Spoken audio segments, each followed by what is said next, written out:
대한민국 아파트 한 채 가격이 계란 한 판 가격으로 떨어지는데 얼마나 걸릴 것 같으신가요? 설마 그런 일이 있겠냐고요? 베네수엘라도 처음엔 다 그렇게 생각했습니다. 우리보다 훨씬 부유했던 남미의 보석이 단 10년 만에 쓰레기통을 뒤지는 나라로 변한 건 총칼이 아니라 잘못된 경제 선택 때문이었거든요. 베네수엘라가 망하기 시작한 건 단 한 명의 독재자 차베스부터 시작이 됩니다. 입법, 사법, 행정을 한 손에 쥐고 선거 시스템까지 손바닥 위에 올려둔 채 거대 카르텔을 형성하며 국가라는 기계를 아예 분해해버렸기 때문이에요. 오늘의 이 영상은 단순한 경제 분석만이 아닙니다. 지금 대한민국에서 벌어지는 일들이 왜 베네수엘라의 멸망 시나리오와 99.9% 일치하는지 그 소름 돋는 10가지 징후를 현미경으로 보듯 아주 디테일하게 해부해드릴게요. 오늘 이 영상 하나만 끝까지 보시면 지금 우리 경제 곳곳에서 터져나오는 소름 돋는 신호들이 왜 베네수엘라의 멸망 직전과 똑 닮아 있는지, 그리고 내 소중한 자산을 지키기 위해 당장 무엇을 준비해야 하는지 완벽하게 이해하시게 될 겁니다. 지금 대한민국은 거대한 설계자에 의해 아주 정교하게 움직이고 있거든요. 대한민국의 진짜 공포는 아직 시작도 안 했습니다. 반갑습니다. 오싹한 경제입니다. 오늘은 대한민국이 제2의 베네수엘라로 확정되는 순간 나타나는 3가지 징후를 넘어 국가 시스템 자체가 해체되는 10가지 평행이론에 대해 아주 깊숙하게 파헤쳐보려고 합니다. 지금 우리 눈앞에서 벌어지는 사법개혁, 입법 독재, 그리고 부정선거 의혹까지 이 모든 것이 어떻게 여러분의 지갑을 털어가고 화폐를 쓰레기로 만드는지 그 공포스러운 메커니즘을 전부 정의해드릴게요. 여러분, 오늘 이 영상은 정말 중요합니다. 끝까지 보셔야 살아남을 방법을 찾으실 수 있습니다. 본론으로 들어가기 전 구독과 좋아요 제발 한 번씩 꼭 부탁드립니다. 자, 우선 우리가 가장 먼저 주목해야 할 지점은 뭘까요? 바로 사법부의 함락입니다. 베네수엘라의 차베스와 마두로가 가장 먼저 한 일이 뭔지 아십니까? 바로 사법개혁이라는 이름의 사법부 장악이었습니다. 당시 베네수엘라 대법원은 정권의 실책에 제동을 걸 수 있는 유일한 기관이었죠. 그러자 차베스는 어떻게 했느냐? 대법관 숫자를 기존 20명에서 32명으로 대폭 늘려버렸습니다. 소위 말하는 코트 패킹, 즉 대법관 증원을 통해 자기 편 사람들로 사법부를 꽉 채워버린 겁니다. 지금 대한민국 국회에서 벌어지는 일들을 보세요. 사법개혁이라는 명분으로 판사들을 압박하고 대법관 숫자를 늘리려고 사법제도를 개편하며 법원 행정처를 장악하려는 시도가 끊이지 않죠. 이게 왜 오싹한 거냐고요? 사법부가 장악되는 순간 기업의 재산권은 더 이상 보호받지 못하기 때문입니다. 저 기업은 반국가적이다 라는 말 한마디에 판사가 정권 입맛대로 몰수 판결을 내려도 막을 방법이 없어지는 거예요. 베네수엘라에서도 그렇게 수많은 민간 기업들이 국유화라는 이름으로 강탈당했고 그 순간 외국인 투자자들은 비명을 지르며 달러를 들고 탈출했습니다. 자본이 빠져나간 자리는 고스란히 하이퍼 인플레이션이 채웠고요. 다음은 입법 독재입니다. 왼쪽 정당이 국회 절대 다수를 차지하고 벌이는 입법 폭주. 이거 단순히 정치 싸움이 아닙니다. 베네수엘라에서도 좌파 정당이 의회를 장악하자마자 한 일이 뭐였을까요? 바로 행정부의 권한을 무력화하고 자기들끼리 법을 만들어 헌법 위에 군림하는 것이었습니다. 이들은 위임 입법이라는 제도를 악용해서 대통령이나 국회의장이 의회 절차도 무시하고 마음대로 법령을 공포할 수 있게 만들었어요. 지금 우리나라도 마찬가지입니다. 헌법 정신은 무시한 채 머릿수로 밀어붙여서 시장 경제의 근간을 흔드는 법안들을 쏟아내고 있죠. 기업 규제 3법, 노란봉투법, 그리고 반시장적인 각종 규제들. 이런 법안들이 통과될 때마다 대한민국 경제라는 엔진에는 소금물이 뿌려지는 겁니다. 입법부가 정당의 사유물이 되는 순간 법은 더 이상 약자를 지키는 방패가 아니라 국민의 재산을 털어가는 강도의 칼이 되는 겁니다. 대한민국 역시 입법부를 장악했으며 사법부와 헌법재판소를 비롯한 사법기관을 서서히 압박하며 장악하고 있습니다. 그리고 대통령이라는 이름으로 행정부까지 장악했고 심지어 언론까지 장악하며 마침내 완벽한 마침표를 찍었습니다. 삼권 분립은 실종됐고 견제와 균형은 사라졌으며 모든 권력이 하나로 합쳐진 기괴한 완전체가 탄생한 겁니다. 여러분, 삼권 분립이 없는 나라는 북한 같은 공산국가 말고는 없습니다. 경쟁이 사라진 권력은 반드시 부패하고 그 부패의 비용은 국민의 혈세로 메워지는 법입니다. 이게 왜 소름 끼치는 일인지, 대한민국 경제에 어떤 비극을 불러올지 지금부터 낱낱이 파헤쳐드리겠습니다.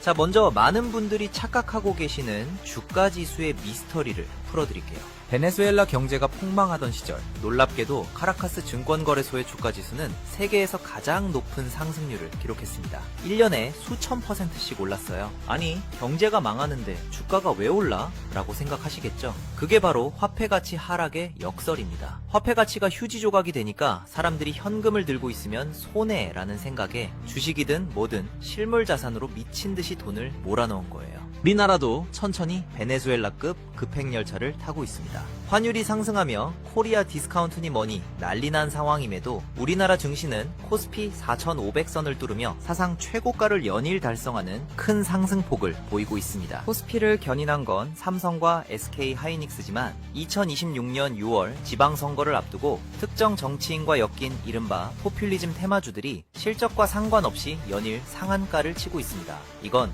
굉장히 위험한 신호입니다. 실물 경제는 국방비도 못 줄 정도로 거덜나고 있는데 특정 정치 세력과 결탁한 자금들이 증시를 교란하고 지수만 높여놓는 상황 말이죠. 이건 성장이 아니라 부패의 증거입니다. 베네수엘라 국민들도 주가가 오를 때 부자가 되는 줄 알았지만 나중에 팔고 보니 그 돈으로 빵 한 조각도 못 사는 상황을 맞이했습니다. 지금 대한민국의 고물가와 주가 변동성, 이 뒤에는 화폐 가치를 고의적으로 떨어뜨려 부채를 탕감하려는 세력의 치밀한 계산이 깔려 있습니다. 그리고 가장 소름 돋는 지점, 바로 선거 시스템 장악입니다. 마두로가 체포된 결정적인 이유가 뭐라고 했죠? 마약 카르텔도 있지만 그와 더불어 가장 핵심적인 건 바로 도미니언과 스마트매틱 같은 전자 개표 시스템을 이용한 선거 조작이었습니다. 베네수엘라는 세계에서 가장 앞선 전자투표 시스템을 가졌다고 자랑했지만 그 실체는 정권이 원하는 대로 숫자를 만들어내는 디지털 쿠데타 기계였습니다. 여러분, 지금 미국 필 월드론 대련이 폭로한 한국 선거 시스템의 취약점, 이거 단순히 음모론으로 치부하고 넘길 일이 아니에요. 선거 시스템의 신뢰가 무너지는 순간 국가 경제는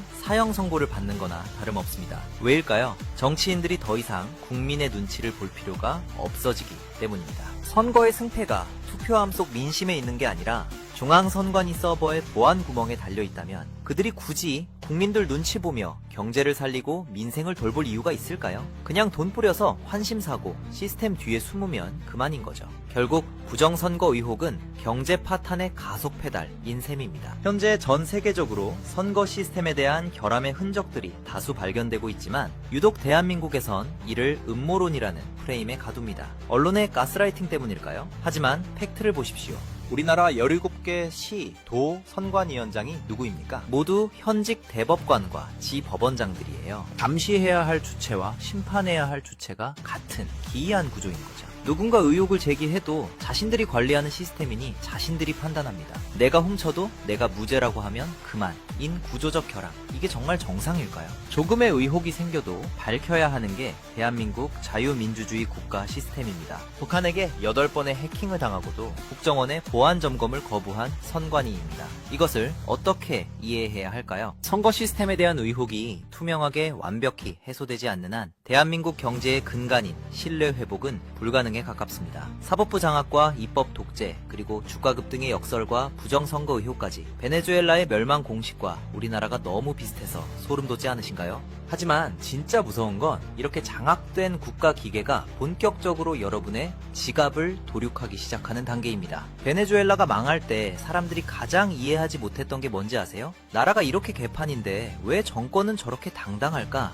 입니다. 이제부터 그 뒤에 숨겨진 추악한 경제적 진실을 하나씩 벗겨보겠습니다. 최근 이재명 우리 동네 대표가 베이징에 가서 시진핑과 정상회담을 했습니다. 그리곤 중국산 휴대폰 샤오미의 화질이 좋다며 함께 찍은 사진을 자랑하듯 SNS에 글을 올렸어요. 그가 올린 댓글에 인도인으로 추정되는 네티즌이 선생님, 베네수엘라 마두로도 같은 스마트폰을 썼다는 사실을 알고 계십니까? 라는 글을 남겼어요. 이것 때문에 중국인들이 답글을 달고 난리가 났었는데 이제는 하다하다 인도인들까지 우리 정치 상황을 조롱하고 있는 참으로 국격이 떨어지는 상황인 거죠. 이게 그냥 웃고 넘길 일이 아닙니다. 전 세계 시장이 한국을 바라보는 시선이 베네수엘라를 보던 그 차가운 시선으로 변하고 있다는 뜻이니까요. 자, 여기부터 정말 소름 끼치는 부분이에요. 대만 언론을 통해서 폭로된 이른바 사요사답이라는 밀약의 실체인데요. 이재명 정부 측에서는 사실 무근이라고 말하고 있지만 그 내용을 자세히 뜯어보면 왜 이게 우리 경제의 사형 선고인지 바로 알 수 있습니다. 중국이 요구했다는 내용들을 보세요. 하나의 중국 정책을 준수하라. 미국과의 국방 협력을 중단하라. 특히 주한미군의 임무 확대를 반대하라. 여러분, 이게 단순한 외교 관계로 보이십니까? 이건 거의 협박과 명령이나 다름없어요. 경제적으로 해석하면 이건 대한민국을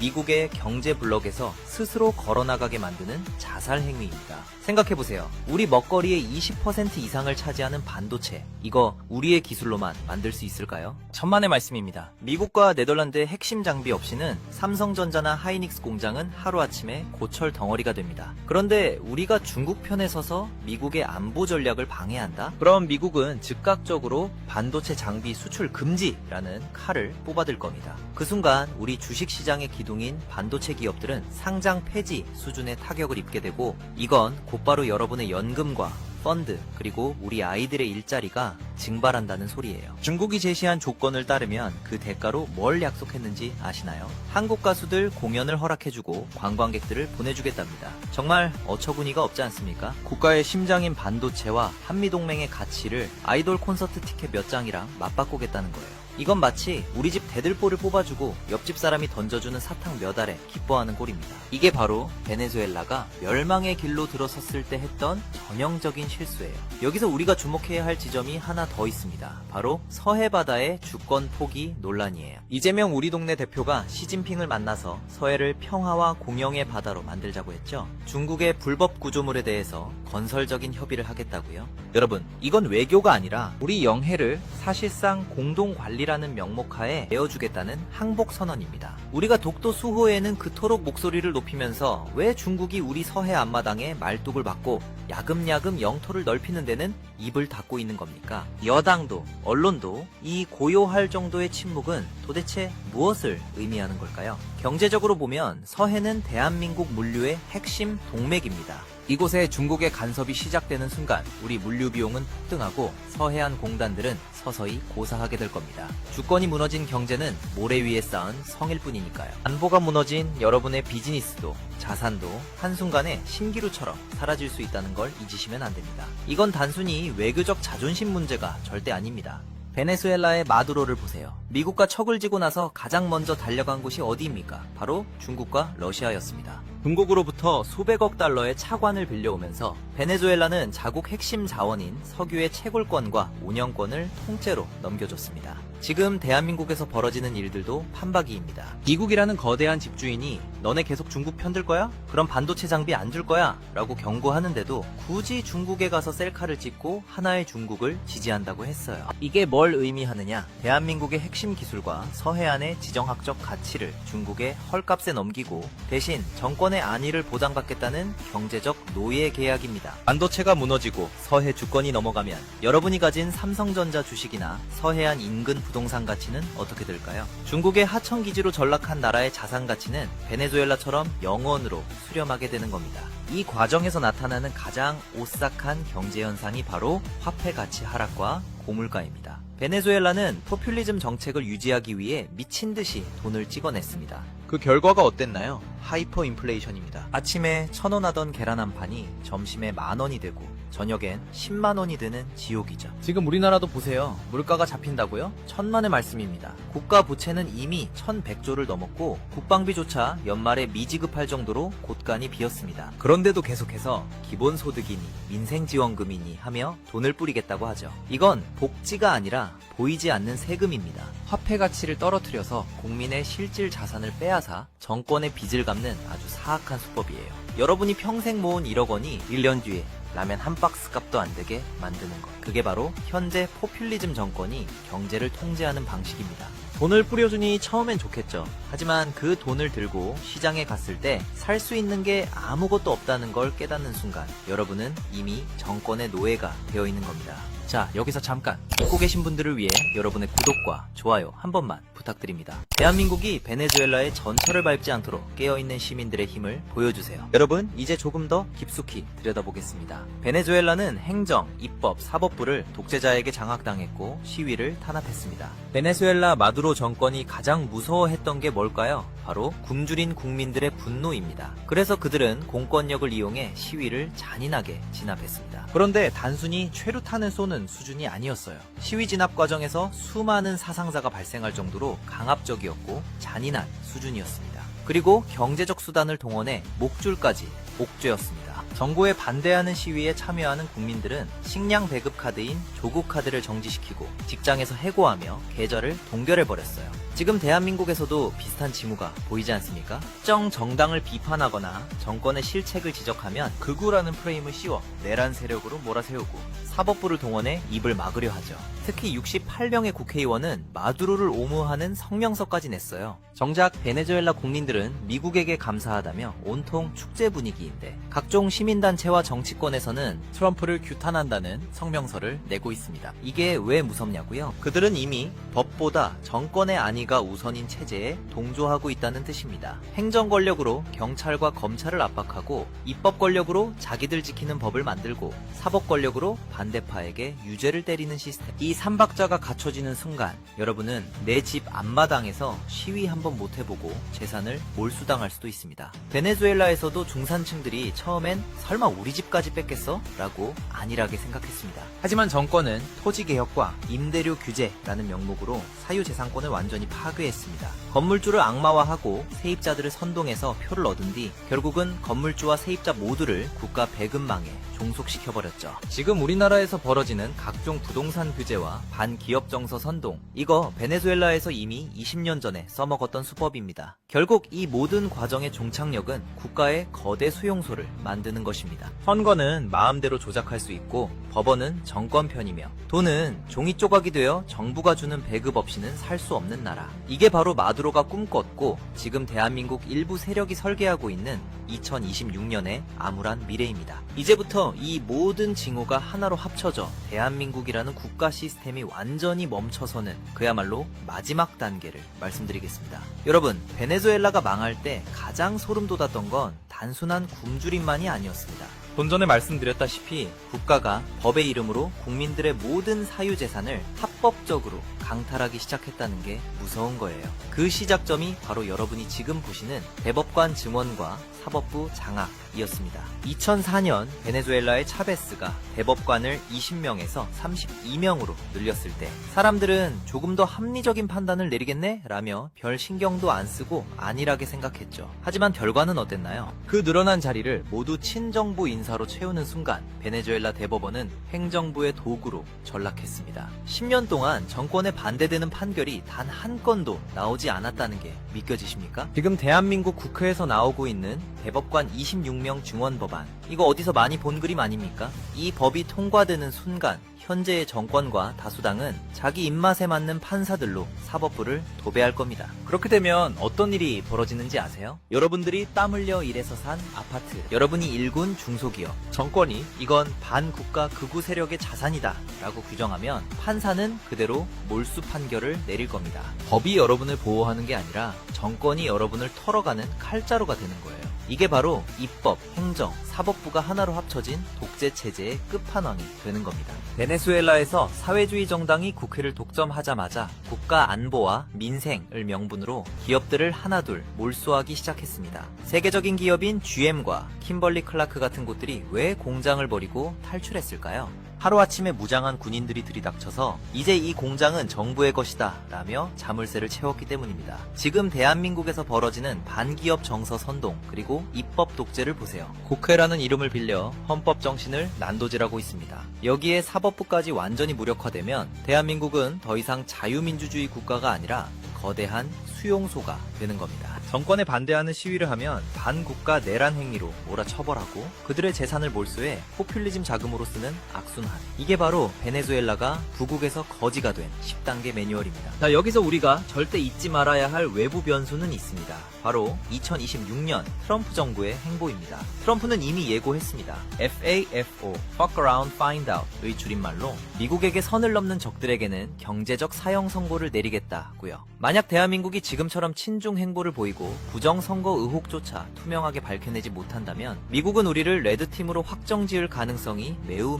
높습니다. 트럼프 2기 정부의 상호무역법은 단순한 관세가 아니에요. 미국 중심의 경제 생태계에서 우리를 퇴출할 수도 있다는 뜻입니다. 달러 결제망에서 제외되고 미국 시장의 수출길이 막히는 순간 대한민국 경제는 1997년 IMF 사태보다 훨씬 더 처참하게 무너질 겁니다. 그때는 도와줄 나라도 없습니다. 미국은 우리를 동맹이 아닌 중국의 앞잡이로 보고 있을 테니까요. 정리해보자면 베네수엘라와 대한민국의 평행이론, 키워드 드립니다. 친중, 사법개혁, 대법관 증원, 입법 독재, 시위 탄압, 부정선거 의혹, 포퓰리즘, 화폐 가치 하락, 고물가, 주가지수 급상승, 이렇게 10가지로 정리해볼 수 있겠습니다. 자, 그럼 우리는 이 지옥 같은 시나리오 앞에서 무엇을 해야 할까요? 이제는 각자 도생의 시대입니다. 첫째, 원화 자산을 실물 자산과 기축통화로 무조건 분산하세요. 나라가 망할 때 가장 먼저 휴지가 되는 게 바로 원화입니다. 달러, 금, 그리고 미국의 핵심 자산에 투자해서 시스템 붕괴에 대비해야 합니다. 자세한 포트폴리오 구성들은 이전 영상들을 꼭 확인해주세요. 둘째, 글로벌 경제의 흐름에 올라타세요. 대한민국이라는 좁은 틀에서 벗어나 전 세계 돈이 어디로 흐르는지 보셔야 합니다. 미국이 주도하는 새로운 공급망에 우리 기업들이 어떻게 적응하는지 아니면 도태되는지 눈을 부릅뜨고 지켜보며 여러분의 투자 방향을 정해야 합니다. 셋째, 경제적 문해력을 키우는 겁니다. 선거 시스템이든 경제 지표든 누군가 조작하고 뒤흔들려 할 때 그게 내 지갑에 어떤 영향을 주는지 바로 파악할 수 있어야 해요. 서해 주권을 포기한다는 말이 내 장바구니 물가를 올리는 해상보험료 상승으로 이어진다는 걸 알아야 목소리를 낼 수 있는 겁니다. 침묵하는 대가는 결국 여러분의 전 재산이 될 수도 있다는 사실을 명심하세요. 넷째, 정치적 목소리를 내는 것을 두려워하지 마세요. 사법부가 장악되고 입법 복제가 판을 칠 때 국민이 침묵하면 그 침묵은 고스란히 여러분의 재산 몰수로 돌아옵니다. 지금 서해 주권 문제, 국방비 미지급 사태, 그리고 부정선거 의혹에 대해 끊임없이 질문하고 감시해야 합니다. 지금 같은 시기에 침묵하면 나중에 목소리를 내고 싶어도 못 낼 수도 있거든요. 여러분, 2026년은 대한민국 역사상 가장 오싹한 한 해가 될지도 모릅니다. 하지만 위기는 곧 기회라고도 하죠. 시스템이 무너지는 걸 미리 알고 준비하는 사람에게는 이 혼란이 새로운 부를 창출하는 기회가 될 수 있습니다. 베네수엘라에서도 미리 준비하고 자산을 달러나 금으로 바꾼 소수의 사람들은 오히려 그때보다 더 부유하게 잘 살고 있습니다. 여러분은 그 준비된 소수가 되셔야 합니다. 오늘 제가 말씀드린 베네수엘라와의 완벽한 평행이론, 이건 단순한 우연이 아닙니다. 아주 정교하게 기획된 국가 파괴의 시나리오예요. 마치 베네수엘라라는 교과서를 보고 따라하는 듯한 움직임을 보이고 있는 것 같아요. 우리가 여기서 멈추면 우리 아이들에게는 쓰레기통을 뒤지는 미래밖에 남지 않습니다. 다시는 이런 비극이 반복되지 않도록 오늘 이 영상을 주변에 널리 공유해 주시고 정신 바짝 차립시다. 여러분, 가시기 전에 구독과 좋아요 한 번씩만 꼭 부탁드려요. 대한민국은 아직 죽지 않았습니다. 우리가 깨어있는 한 제2의 베네수엘라가 되는 길은 막을 수 있습니다. 끝까지 시청해주셔서 감사합니다. 여러분의 소중한 재산과 나라를 지키는 그날까지 오싹한 경제는 멈추지 않겠습니다.